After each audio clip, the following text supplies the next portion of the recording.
Yeah, look, it's very difficult to see your own shortcomings and the things that, really are the roadblocks in your life, or your baggage, that we've used the metaphor for this program. The baggage, I've been carrying it around for years, not knowing that I have been, thinking that I was somebody that I really wasn't. But what the Baggage Dumper program helped me do was give myself 45 minutes to do this program on one of the movies, to slow down and really think about what it is that really gets up my nose about the way I am, the things that are uncomfortable for me, what things make me really uncomfortable. And I guess when I looked at it and I thought about it, and I paused the video and I really sat back, and I've never actually given myself that much time before to reflect. Even though I was probably only 10 minutes into the movie, I thought, wow, I've never actually really thought about this. Here I'm nearly 43 years old, and I haven't actually done that work. And, I'm a little bit ashamed about that, because really it all came extremely clear to me all at once. And I've got a prop here to actually describe it. This is my hat. This is my, this hat was what every Australian man in the post-war would wear, and including my grandfather. And this is the hat they'd wear to the races. This is the hat that they'd wear to church, and all of that.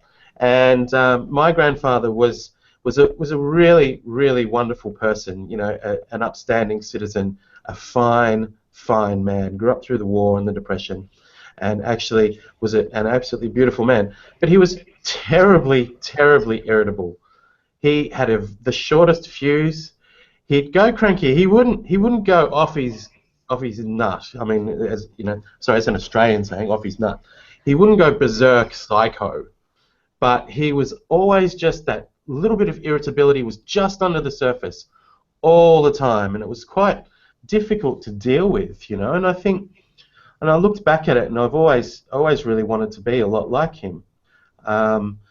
Because he drove a big cement mixer, and he used to smoke to rolly tobacco, and he was a man's man kind of thing, war type man, spick and span. The shed was clear, his garage was just absolutely perfect, and every spanner was in place, and that was him. And I really looked up to him, but he was terribly, terribly irritable. And I don't want to go into why that happened to him.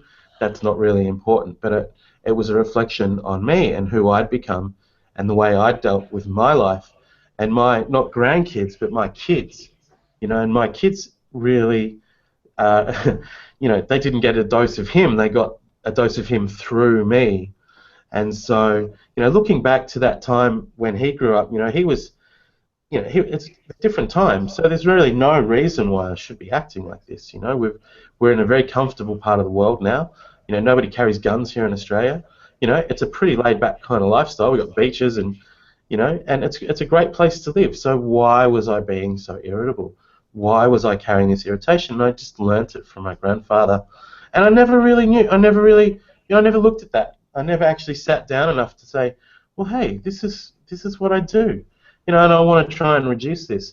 And and just using the strategy that was in place in Baggage Dumper really helped me look at that, dissect it, rebuild it, get rid of the stuff that wasn't servicing me anymore. I mean, there's no point, And but now I'm wearing this hat a lot now, got the little feather, and and I really think a lot like him. And I look back. My grandfather's actually passed away, but I look back and I think, that there's been a bit of healing there with my relationship with him, even posthumously. That I think about all of the wonderful things that he did for me, but I'm just not taking on board that irritability anymore, because it wasn't mine.